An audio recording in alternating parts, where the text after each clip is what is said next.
Grécia Antiga. O berço da civilização ocidental. Por mais de 1000 anos, esse povo forte e carismático desenvolveu os mais avançados feitos tecnológicos que o mundo já vira. So you have the appearance of a new generation of thinkers. And you have a reason to build things, to understand nature, to create technology. Obras de engenharia tão impressionantes que os povos antigos acreditavam que haviam sido construídos pelos deuses. One thing that we should really wonder is how on earth these people managed to lift these truly huge, gigantic stones. Essas maravilhas tecnológicas foram estimuladas por líderes cuja sede de grandeza uniu um povo e os lançou às alturas de um império.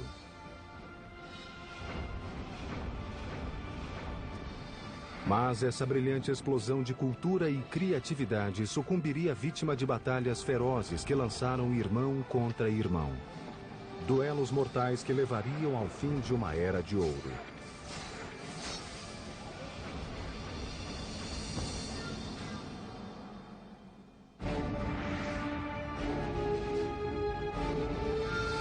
Construindo um império. Grécia. Setembro de 480 a.C. Amanhecia na ilha de Salamis e sobre o estreito canal que a separava da Grécia. O mar calmo não dava sinais da grande batalha que estava prestes a começar ali. Mas no fim do dia o Mediterrâneo estaria vermelho, tinto de sangue. Em jogo, nada menos do que o futuro e a independência da Grécia, um país de ilhas e cidades-estados que estava fora do alcance do maior império do mundo conhecido, a Pérsia. Persia was the world superpower of its day, enormously wealthy, enormously self-confident, the greatest multi-ethnic, multicultural empire the world had seen. No horizonte, uma força invasora de proporções épicas.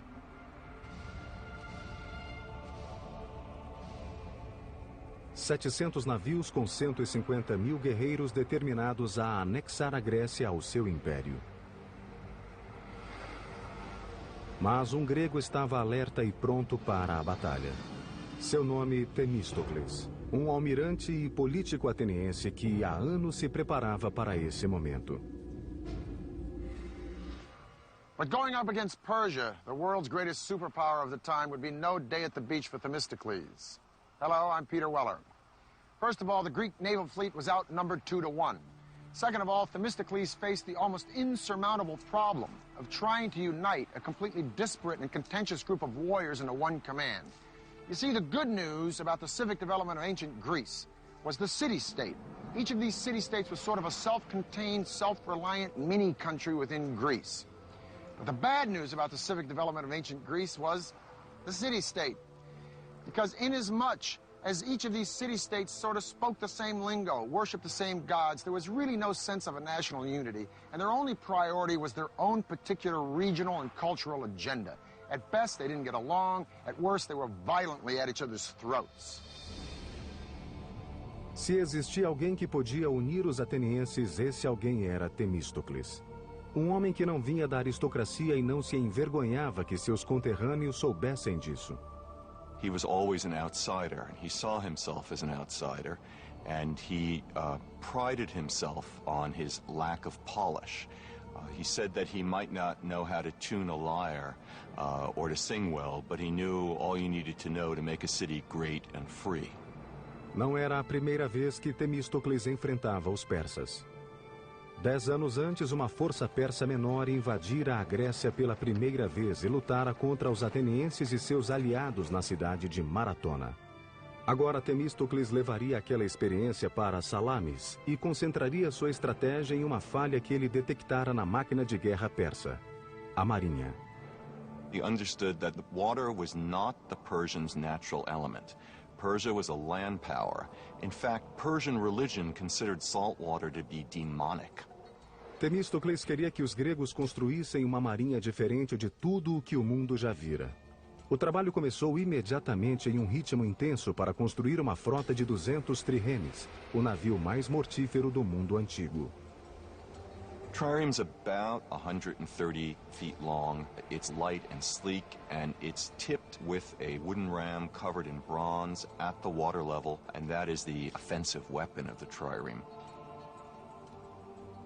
Might think of the trireme actually as a guided missile. O trireme consistia de 170 remadores em 3 níveis separados. 62 no nível mais alto, 54 no meio e 54 no mais baixo. No nível mais baixo, os remadores sentavam-se tão baixo no porão do navio que seus remos ficavam a apenas 45 centímetros acima da linha do mar. So you have a ship, a wooden ship, that is powered from the oars. It can go up to 8 knots, but 9 knots, which is an amazing speed for the ancient world. And it can attack like a missile. And the rowers, of course, have to learn how to work as a team. They have to learn to row together in unison, which is an easy thing to begin to do, but a very difficult thing to master. A frota de triremes de Temístocles ficou pronta em poucos anos e no tempo exato. Na primavera de 480 a.C., a Pérsia lançou um maciço ataque contra a Grécia. Temístocles sabia que a frota persa era maior que o conjunto da frota grega na proporção de 2:1. Então ele engendrou um plano simples, mas ardiloso para manter os gregos unidos e nivelar as forças. He had to turn a disadvantage into an advantage, the fact that he had fewer ships than the Persians. So he had to lure the Persians, if you like, into such a battleground that they could not advance the whole ranks. So he can actually concentrate their power and strike it. So the best place that he could do that was at the Straits of Salamis. Temístocles engendrou um ardil para atrair a frota persa aos estreitos de Salamis. Themistocles was a very cunning man, a great trickster. Themistocles knew that the Persians preferred to win battles through diplomacy, through intimidation, and through buying traders. Na véspera da batalha, ele mandou um serviçal de confiança para o campo persa. O serviçal fez o papel de traidor, contando ao rei persa que os gregos estavam desorganizados e que se os persas enviassem seus navios à noite, poderiam surpreender a marinha grega pela manhã. Os persas morderam a isca.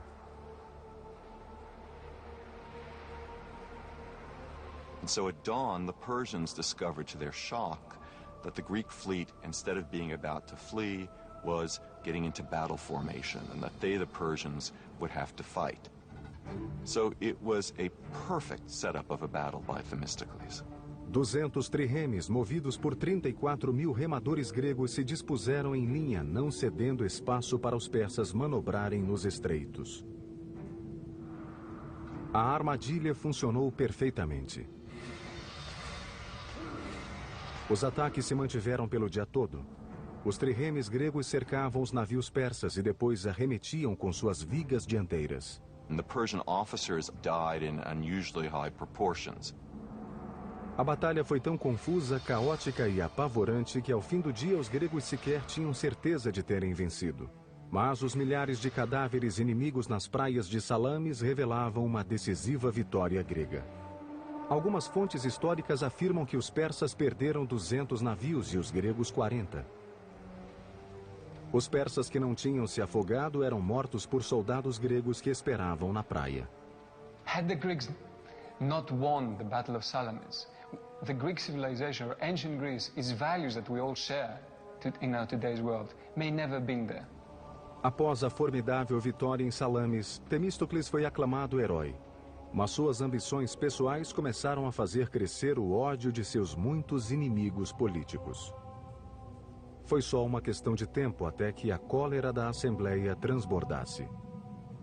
Athens at this time had a practice called ostracism, an annual unpopularity contest, in which the people would vote for the politician who they felt was most disruptive, most dangerous to the political process, and they would exile him for 10 years.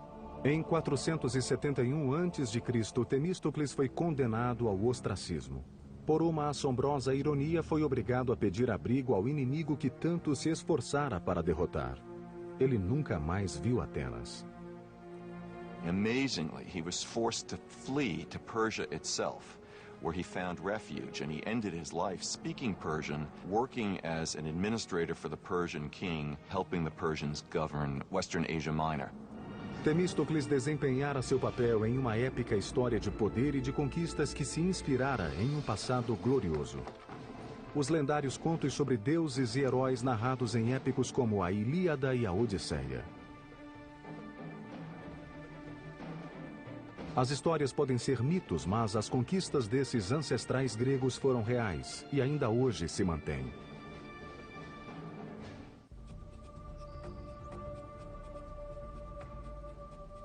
Por volta de 1300 a.C., um povo que falava uma forma antiga da língua grega habitou grandes porções da Grécia. Eles eram conhecidos como micênios e durante anos suas guerras e escândalos, proezas e conquistas foram matéria-prima de lendas e estabeleceram os alicerces da civilização grega.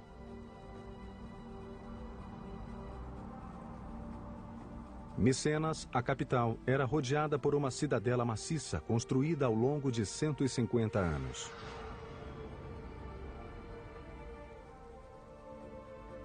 De acordo com o mito, nesta cidade os micênios foram liderados por um rei chamado Agamenon, cujas lutas épicas foram registradas pelo poeta Homero no século VIII a.C. em duas das narrativas mais famosas da história, a Ilíada e a Odisseia.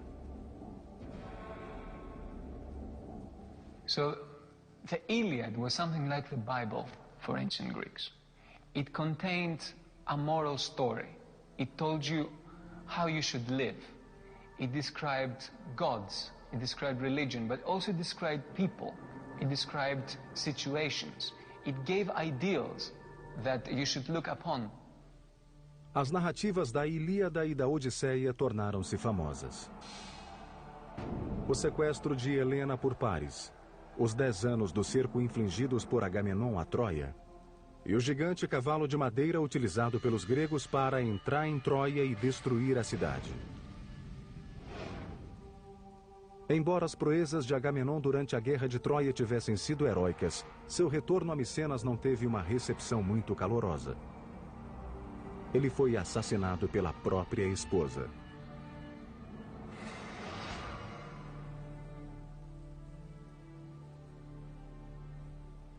Scholars have debated for centuries whether or not Homer actually penned the Iliad and the Odyssey, or whether he just collected the folk tales of song, or whether he had anything to do with them at all. But if the ancient Greeks came back today, they'd scoff at this pithy harangue. Because of the ancient Greeks, Homer wasn't just some top 40s folk singer, nor was he the best-selling hack writer of some piece of pulp fiction. Homer was an historian. And these legends weren't the bedtime stories to be whispered to the kiddies before the oil lamps were blown out. These were accountable facts.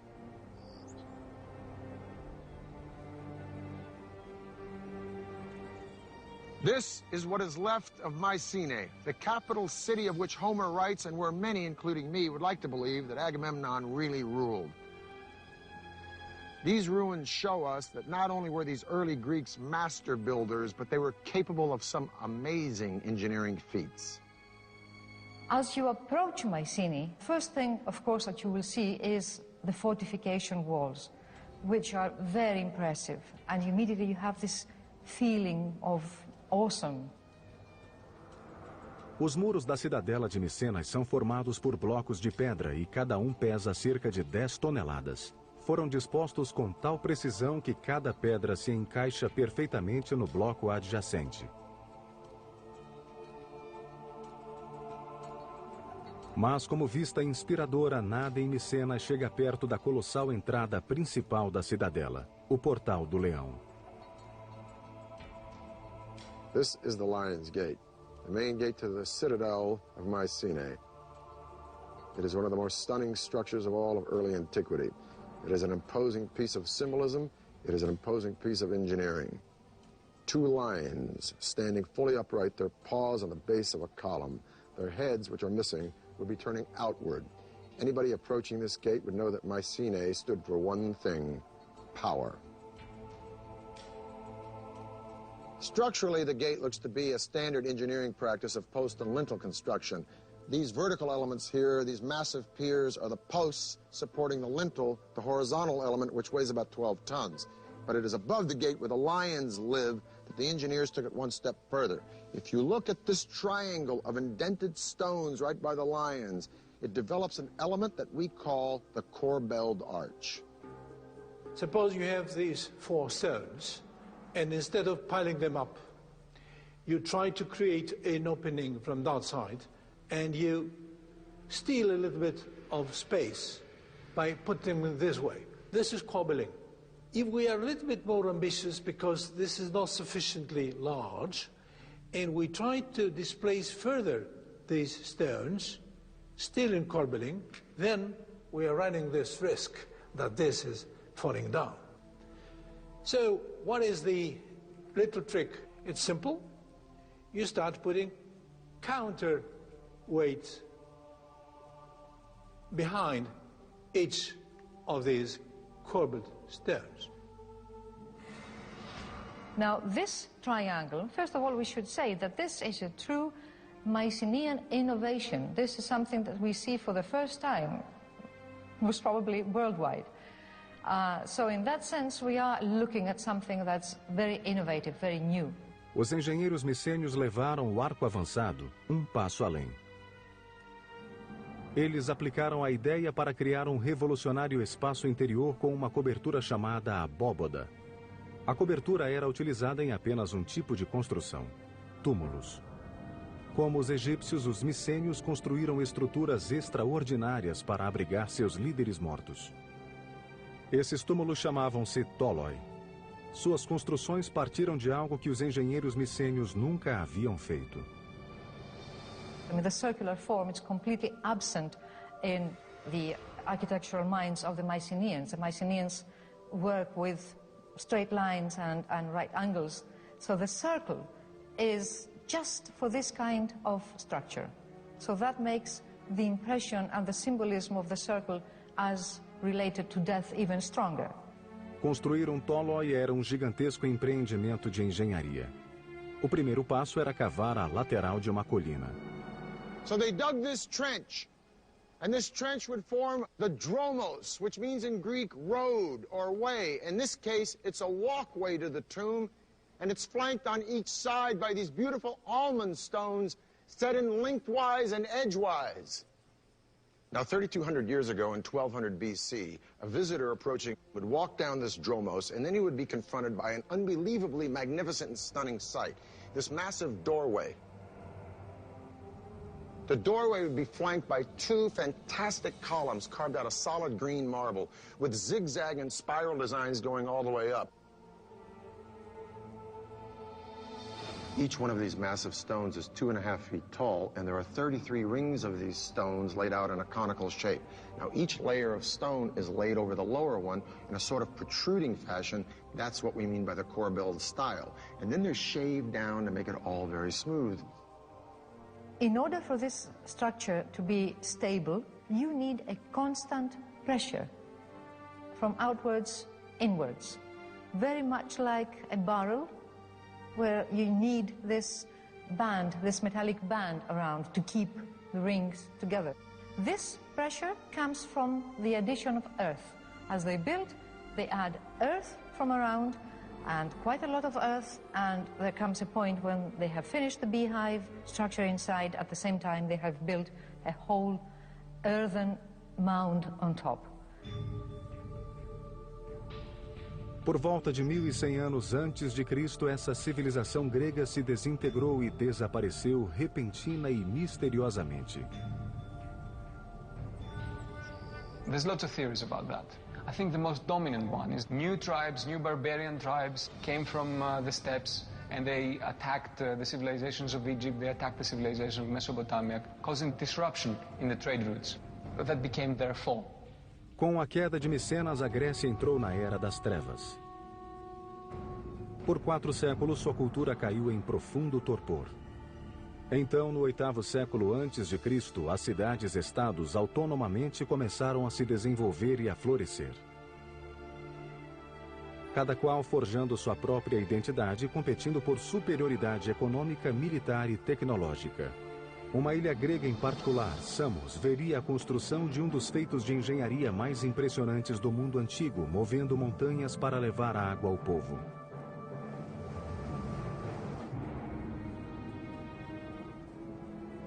Esparta, Atenas, Corinto, Tebas. Estas são apenas algumas das mais de 100 cidades-estados que emergiram por toda a Grécia 400 anos após o desaparecimento da civilização micênia. Antes do advento da democracia na Grécia, muitas dessas cidades-estados eram lideradas por um único governante, chamado de tirano na Grécia Antiga. Por volta de 540 a.C., um tirano chamado Polícrates governou a ilha e cidade-estado de Samos, no mar Egeu Oriental. He was quite a player on the international scene. He made tactical alliances, not just with the Persians, but also, for example, with the Egyptians. He was an ambitious figure. Polícrates viu que o caminho para o poder de uma ilha como Samos era pelo mar. Ele construiu uma frota de 100 triremes, aterrorizando as cidades-estados vizinhas e taxando navios que passavam pela região. Under Polycrates, Samos, his home island, became the dominant sea power, and that was the basis of his wealth and power. Com sua riqueza recente, Polícrates construiu muros defensivos em torno da capital e se lançou a resolver um problema que atormentava muitas cidades no árido clima mediterrâneo: água potável. Samos was a very, very important and powerful city. They were needing a lot of water and they were short of water. Havia uma nascente abundante, mas ficava a 274 metros no Monte Castro. Polícrates e seus engenheiros tinham que imaginar o modo de ligar a cidade à fonte. Construir um aqueduto em torno da montanha não era uma opção. You could construct a water supply system around the mountain, but the first thing a besieging enemy would do to cut off that water line, and there you are with your wonderful fortification, with your wonderful new walls, and you're drying out. A solução requeria algo fora do comum. Polícrates procurou um engenheiro chamado Eupalinos. Este veio com uma solução que literalmente significava mover uma montanha, um túnel que atravessasse o Monte Castro.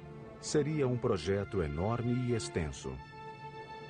The time needed for such tunneling should be enormous. Therefore, the decision was taken to drive tunnels from both sides. This is a mathematical and a technical problem. Como os engenheiros da atualidade fizeram sob o Canal da Mancha, Eupalinos cavou túneis dos dois lados da montanha para que se encontrassem no meio. Para tanto, teria de se certificar que cada túnel começasse na mesma altura nos lados opostos da montanha. Os túneis também tinham que coincidir no plano horizontal. Caso contrário, eles passariam um ao lado do outro como navios na noite. Sem equipamento sofisticado de exame topográfico, era um notável desafio de engenharia. A teoria envolvia uma caminhada curta em torno de uma grande montanha. Simulando um caminho da fonte para a cidade em curtas linhas perpendiculares, Eupalinos podia medir cada pequena extensão para calcular dois lados de um triângulo retângulo. Com dois lados do triângulo conhecidos, a hipotenusa era o caminho do túnel através da montanha. O que tornava esse prodigioso feito de engenharia ainda mais impressionante é que envolvia não só um túnel, mas dois. O túnel principal foi cavado a uma altura e largura de cerca de 2 por 2 metros, para ser usado apenas como espaço de trabalho para cavar um segundo túnel adjacente e abaixo do principal e que serviria como aqueduto. O túnel de trabalho foi cavado em terreno plano e o do aqueduto na lateral e abaixo daquele. Esse segundo túnel precisava ter um leve declive que permitisse o fluxo suave da água em direção à cidade. O risco de vida era permanente naquelas escuras e perigosas entranhas da montanha.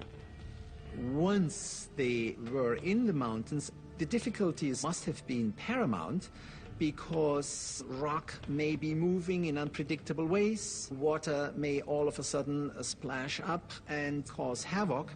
This was probably a constant danger. Apart from that, it was dark and needed to be illuminated, and you needed to constantly know where you are in order to keep your line straight. Após pequenos ajustes, as duas equipes se encontraram na metade do caminho, quase que exatamente onde Eupalinos originalmente determinara. Os pisos dos dois túneis se conectaram com apenas 60 centímetros de diferença. Uma discrepância de menos de 1% do comprimento de 1.066 metros do túnel. Esse impressionante feito de engenharia pode ter sido o momento luminoso do reinado de Polícrates. Mas sua sorte política não seria tão brilhante. The Persian governor on the coast of Asia Minor decided that that degree of autonomy that Polycrates enjoyed was unsuitable to the development of Persian power, and he was arrested and brutally tortured and crucified. Polícrates foi apenas um entre muitos tiranos que governaram as cidades-estados da Grécia Antiga entre 800 e 500 a.C. O poder de poucos sobre muitos era a única forma de governo que os humanos conheciam. Mas isto estava prestes a mudar. A cidade-estado de Atenas mudaria o curso da história. O líder visionário que faria isso acontecer se chamava Péricles. Seu legado seria um monumento eterno da Acrópole ateniense que se ergueu acima das nuvens. Um impressionante exemplo de precisão de engenharia chamado Partenon. Em 480 a.C., quando Temístocles derrotou os persas na Batalha de Salamis, ele salvou não só Atenas, mas também sua jovem democracia que nascera há 25 anos. Para Atenas, a época do governante único acabara. Atenas era rica em poder militar, tesouros, tecnologia e ideias. Estava pronta para sua época de ouro e um homem a conduziria até lá. Seu nome era Péricles, um intelectual democrata e esclarecido que apoiava as artes. Mas Péricles também expandiria o poder ateniense através de outros meios, inclusive ameaças, suborno e força bruta. Pericles came from one of the old aristocratic families of Athens, so he came from the kind of family background in which a career of political and military leadership was expected. Sua escalada ao poder começou quando foi eleito, ainda jovem, para o posto de estrategos, em um grupo de 10 homens que comandavam o exército e definiam a política externa. Político nato e talentoso orador, Péricles logo se tornou o estadista mais influente e poderoso de Atenas. Pericles was the typical political animal, if you like. This guy was a politician. He was able to speak and convince. He was completely dedicated to what he did. Péricles tornou-se líder de Atenas em 461 a.C. Graças à frota de triremes que Temístocles construíra, a marinha ateniense manteve-se insuperável no Mediterrâneo Oriental. Mas, apesar da derrota do Império Persa em Salamis, sempre pairava a ameaça de uma outra invasão. Em 478 a.C., Atenas e as cidades-estados do Egeu formaram uma aliança de defesa mútua chamada Liga de Delos, a versão da OTAN do mundo antigo. By 450 BC, Athens has become the undisputed leader of the Delian League, which is nothing more than a money faucet for the city-state. But Pericles, as undisputed leader of Athens, finds ways to put this money to the best possible use by building massive public structures that best reflect the grandeur and magnificence of Athens. Now, legend has it that Poseidon, god of the sea, and Athena, goddess of wisdom, each came to the Acropolis to compete for the patronage of the city, the outcome to be decided by the inhabitants. Poseidon struck the ground with his trident, and up popped a spring. Athena struck the ground with her spear, and up came an olive tree, which not only suggested sustenance for the Greeks, but a possible outlet for a commercial venue. Thus, Athena became the patron goddess of the city. Over the centuries, there were several temples to Athena, most of them destroyed. But we leave it to Pericles to give the world the most remarkable piece of architecture in all of Greek antiquity, the Parthenon. Péricles decidiu reconstruir o Partenon na Acrópole, usando as fundações de um antigo templo de Atena. Foram necessários milhares de trabalhadores e hábeis artesãos para criar esse templo magnífico. Custou mais do que qualquer outra edificação projetada pelos gregos, 30 milhões de dracmas, o equivalente a bilhões de dólares. That's an amazing amount. But keep in mind that was a huge state enterprise. A construção do gigantesco projeto começou em 447 a.C. O Partenon deveria ter 2/3 de um campo de futebol. Suas dimensões externas, 70 metros de comprimento por 31 de largura. O primeiro desafio foi retirar o mármore de uma pedreira na montanha a 16 quilômetros. Ao todo, seriam necessárias 30.000 toneladas da delicada pedra branca. Na pedreira, os trabalhadores usavam as fendas naturais para retirar da montanha blocos gigantescos de mármore. The first step is to locate these cracks and calculate if this piece of marble is sufficient for my specific purpose. The second step is to put within these cracks both horizontal cracks and vertical cracks. Wedges, iron wedges. Why? Because an enormous energy was given by hammering all these wedges simultaneously, so that the brittleness of the material makes further cracking. Com os blocos gigantes prontos, grupos de homens usavam alavancas, cordas e roldanas para manobrar o mármore e prepará-la para o transporte até a Acrópole. Acidentes eram frequentes. There was an enormous risk that this big block would slide further on, killing people underneath. Cortar e transportar o mármore da montanha foi apenas metade da batalha na construção do Partenon.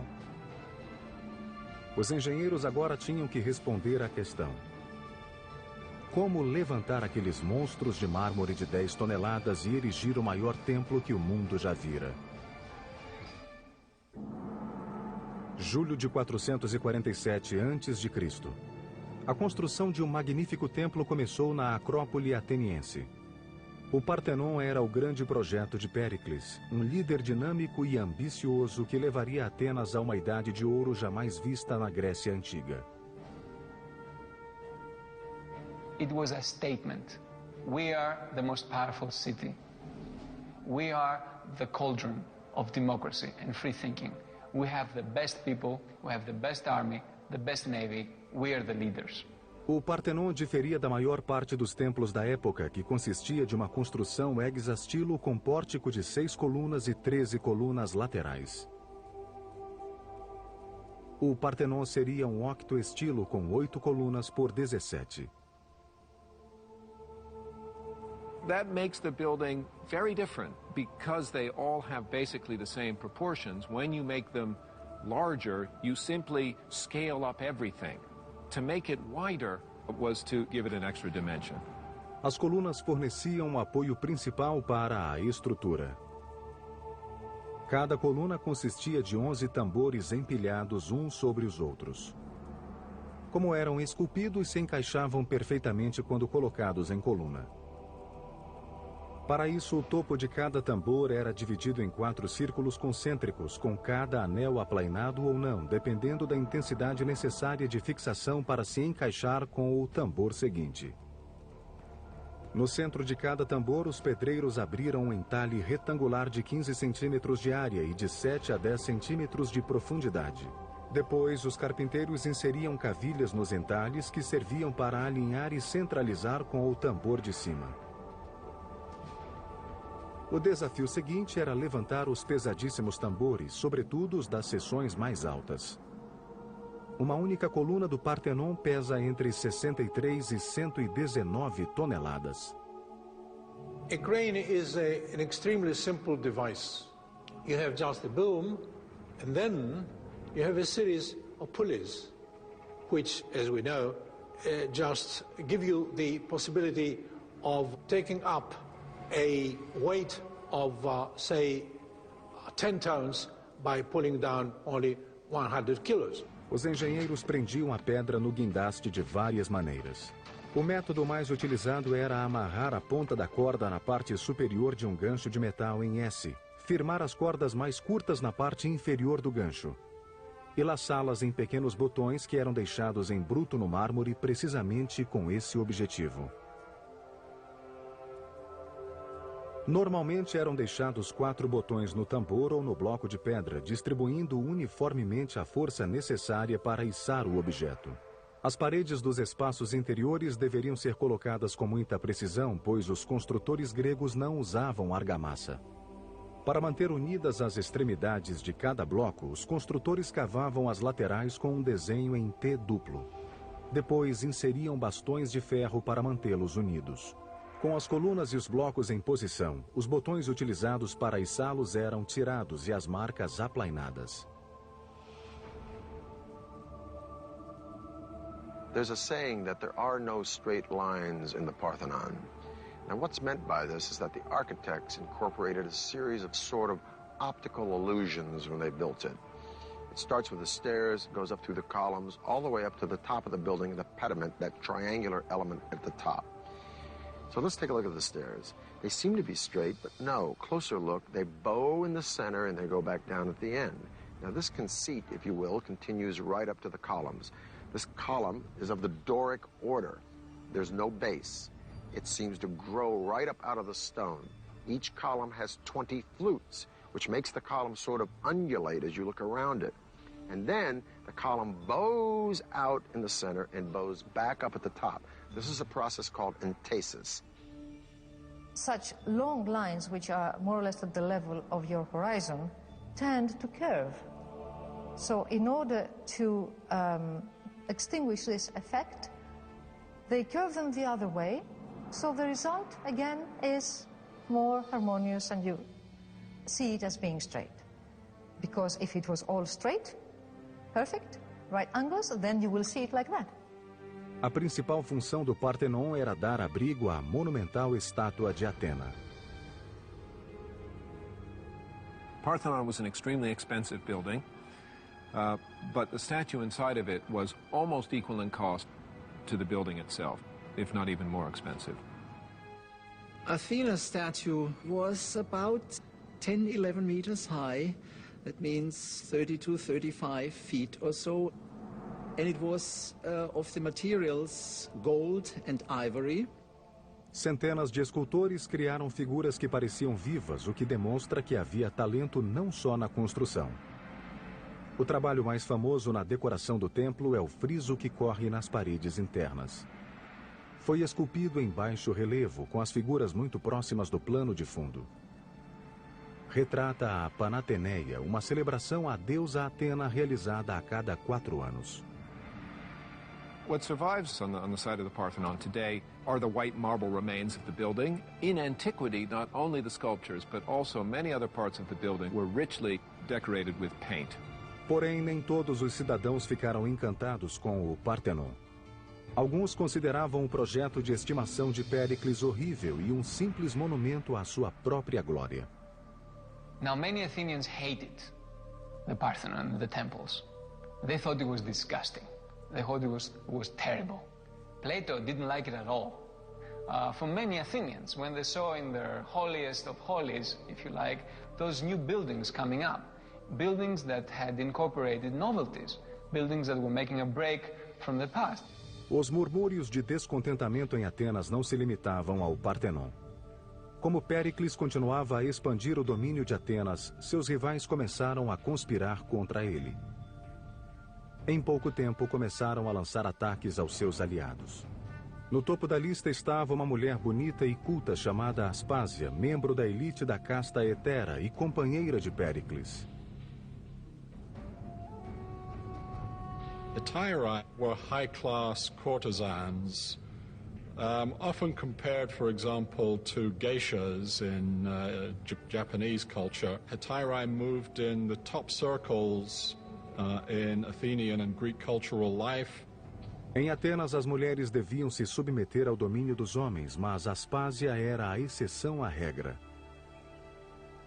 Péricles a tratava como igual, e sua companheira rapidamente se tornou parte da elite ateniense. But they became a well-known couple, and to the sort of astonishment and some scandal of the Athenian people, Pericles was even to be seen actually kissing Aspasia publicly. And of course, public displays of affection were not anything that one expected to see in classical Athens. Em 432 a.C., após quase 15 anos de construção, o Partenon foi finalizado. Essa homenagem a Atena fez o que Péricles queria: divulgar o poder de Atenas para o mundo. Ironicamente, a supremacia que o Partenon simbolizava já estava em declínio. E Esparta, o inimigo de longa data de Atenas, em ascensão.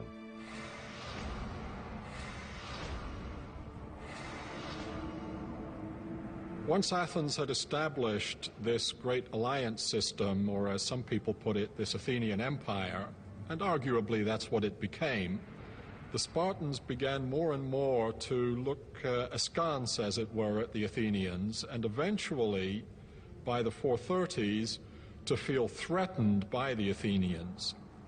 Em 431 a.C., Esparta atacou Atenas. Durante 2 longos anos, Atenas resistiu ao cerco de Esparta, mas a luminosa cidade de Péricles estava prestes a sofrer o ataque de um inimigo invisível. After a couple of years, because of the overcrowding in the city of Athens, disease that seems to have come originally from the Near East attacked the Athenian people. It's known as the Great Athenian Plague. Large numbers of Athenians died in this plague. Péricles, então, com mais de 60 anos, sobreviveu à peste, mas estava fisicamente debilitado e sobre ele pesava a culpa pela desgraça da cidade. Em 429, com a peste e a guerra eclipsando sua amada cidade, Péricles morreu.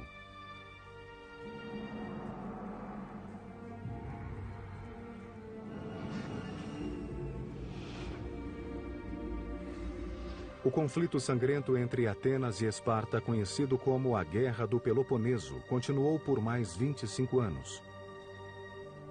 Até que em 404 a.C., Atenas sucumbiu. With the end of the Peloponnesian War, the time of Pericles and the dominance of Athens was over. Great marvels of Greek culture and Greek engineering would live on. And the irony was that the two men, the two purveyors of the fantastic legacy of classical age of Athens, were not Athenians at all. The names of these two men would be synonymous not only with conquest, but with Hellenism, the spreading of the Greek ideal of culture and value throughout the world, right on up to our own modern day. These two men were Philip II of Macedonia and his son, a man who would be the envy of every single general and emperor from Julius Caesar to Napoleon to George Patton. A man who would traverse most of his known world in his short 33 years, that student of Aristotle and self-proclaimed God, Alexander the Great. I'm Peter Weller for the History Channel.